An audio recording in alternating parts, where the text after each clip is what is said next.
Madame P, c'est une patiente de 43 ans qui présente une surcharge pondérale avec un index de masse corporelle à 37, pour l'instant sans comorbidité associée. Elle a une prise en charge nutritionnelle complète. On n'a pas le document. Vous n'avez pas le document. Le document arrive. Oui, voilà. Voilà, donc je recommence. 43 ans, IMC à 37, sans comorbidité. La prise en charge nutritionnelle est en cours et l'indication de la pose d'un ballon intragastrique a été posée et la patiente a été informée. Donc je passe la parole à Christophe Bastide pour cette procédure. J'ai la chance d'être aidé par Elie Macoul. Donc le premier point sur la pose d'un ballon, c'est qu'on est un petit peu aux confins entre la médecine, disons esthétique, et la gastroentérologie.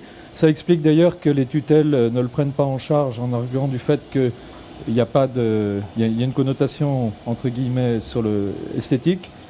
Voilà, ça c'est le ballon intragastrique qu'on utilise, qui est couvert, dégonflé, couvert par un plastique.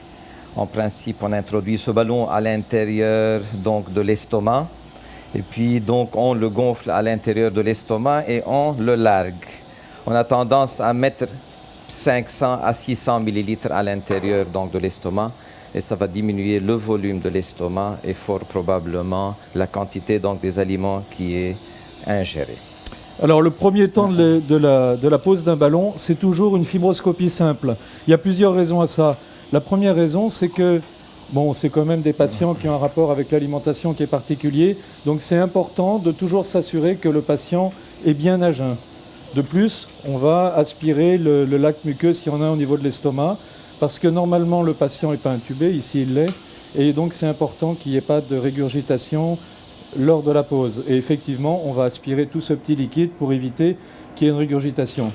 La deuxième raison, c'est qu'on s'assure qu'il n'y a pas de lésion muqueuse avant la pause qui contre-indiquerait.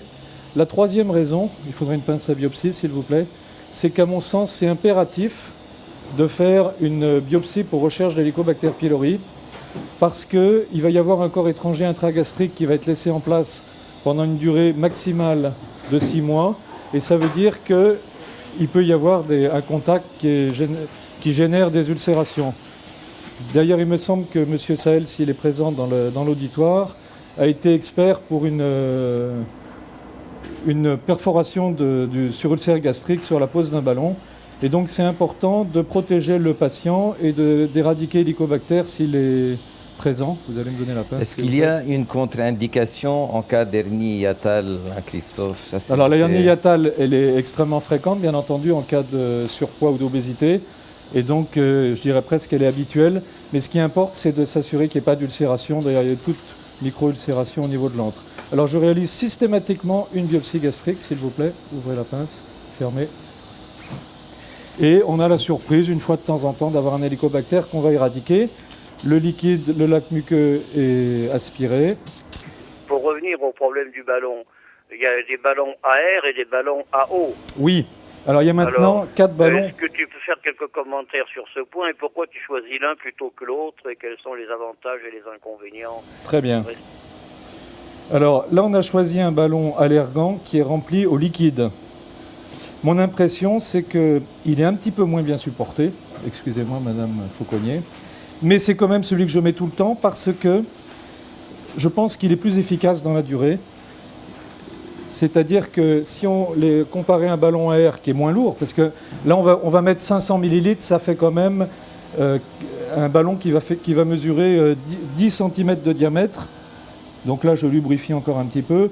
Vous voyez que le ballon est contenu dans une espèce d'enveloppe qui va se dilacérer comme une chenille qui sort d'un papillon. Donc je vais mettre un doigt dans la cavité buccale pour glisser le ballon. Elle a une très grosse langue, cette femme. Et on va éviter, avec ce doigt, de s'entortiller dans la bouche. Je franchis la bouche de Kilian et au fur et à mesure, j'avance avec. Donc là, je suis en train de passer le ballon, on est dans l'œsophage, on va descendre jusqu'au petit repère qui est là. Et ensuite, on va remettre l'endoscope et vérifier qu'on est bien placé dans la cavité gastrique. Il ne faudrait certainement pas remplir sans avoir vérifié qu'on est bien placé pour ne pas dilater le cardia ou l'œsophage. Est-ce que l'extraction du ballon par air n'est pas plus facile que l'extraction du ballon par liquide, d'après ton expérience? Alors, moi, je pense que c'est assez comparable. Mais encore une fois, donc, le ballon liquide, peut-être une un peu moins bonne tolérance initiale, mais à mon sens, une efficacité un petit peu supérieure. Et puis, il faut savoir ce qu'on veut quand on fait ce type de dispositif, c'est pour que ça marche. Des gants, s'il vous plaît. Voilà, vous pouvez ici, donc il y a un guide métallique qu'on peut retirer de l'intérieur du ballon. J'aurais vérifié qu'il était bien placé, mais ça Oui. va. Maintenant, on ne peut plus faire machine arrière, maintenant que le guide est enlevé. Ben, c'est pas grave, normalement, il devrait être en bonne place. Donc, je remets des gants. On va vérifier sous contrôle de la vue que le ballon est bien placé dans l'estomac. Oui. Vous voyez, c'est simple. Mais il faut avoir bien lubrifié pour que le ballon descende bien dans l'estomac. Tu peux nous donner quelques idées sur les résultats que l'on peut espérer du ballon sur l'amaigrissement? Ok, c'est une très bonne question. Alors là, je repasse ici en parallèle avec le raccord. Je pense que c'est très très important d'informer et de cadrer le patient. Bon, là pendant ce temps, j'ai vérifié, il est bien placé. Vous voyez le ballon ici, vous voyez la jonction entre le raccord et le ballon qui est là. On peut donc commencer à remplir ce que va faire Élie. On a préparé 10 seringues à l'avance. Alors il y a plusieurs systèmes, on peut mettre une poche. Bon. Moi j'ai préféré remplir les 10 seringues à l'avance pour être sûr qu'on ne se trompe pas. C'est tout bête, mais quelquefois on oublie de compter. Donc il y a bien 10 seringues préparées à l'avance. Et on a adjoint un colorant. Bon, c'est l'idée théorique que si le ballon devait se perforer, le bleu serait largué dans la lumière digestive et colorerait les urines en bleu. Moi, j'ai jamais été confronté à cette situation. Tu peux y aller, s'il te plaît. Oui. Alors, vous voyez que le colorant commence à remplir le ballon ici. Donc, on a commencé la première seringue. Vous voyez que la petite enveloppe au-dessus va se dilacérer. Voilà, on a vérifié que le ballon ne franchissait pas le pylore.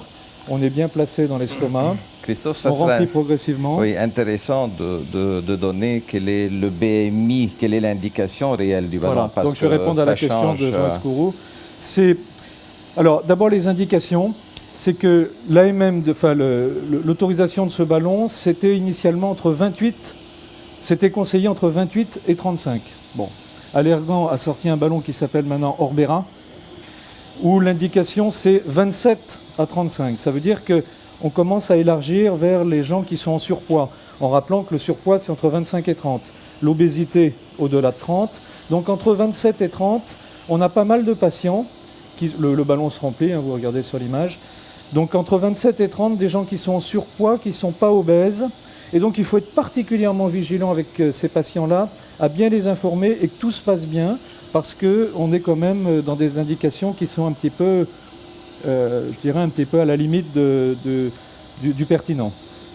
Alors, en ce qui concerne les résultats, moi je me suis rendu compte dans mon expérience personnelle, c'est qu'on n'a pas les mêmes résultats quand on commence et quand on avance. Bon, c'est un peu le principe des lycées où on enlève les mauvais élèves, il y a des très très bons résultats à la sortie. Eh bien, c'est que quand on trie bien les patients au départ, le ballon continue de se remplir, on a des meilleurs résultats parce qu'on sait mieux motiver les gens, exclure ceux qui sont un petit peu, qui ont des manifestations hystériques ou autres. Bon. Donc, c'est important au départ évidemment, quand on commence, on a tendance un petit peu à poser des ballons à des patients qui ne sont peut-être pas les mieux choisis. Et en revanche, quand on avance dans le temps, on a donc de meilleurs résultats. Moi, sur les 100 premiers, je dirais que j'ai eu 15 kilos de moyenne, comme la moyenne française, c'est ce que vous confirmez. Maintenant, je suis à 17,4, donc y compris les gens qui ont un retrait précoce. Et là aussi, les gens qui ont un retrait précoce, c'est les gens qui n'ont pas été très bien informés, à mon sens, et il n'y en a pratiquement plus. Donc au départ, il y a un certain nombre de patients qui ne supportent pas ce ballon, qui demandent à ce qu'on l'enlève dans la première semaine.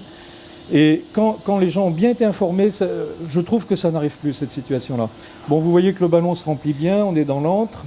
Mais il y a aussi une indication qu'on utilise chez nous, ce sont les super obèses. Alors au-delà de 45. Avec une BMI supérieure à 45 pour diminuer un tout petit peu le poids des patients et ça va faciliter l'opération. et avoir une meilleure vision opératoire. Et ça diminue aussi le risque donc de converser la laparoscopie en laparotomie en diminuant un tout petit peu donc, le poids au préalable.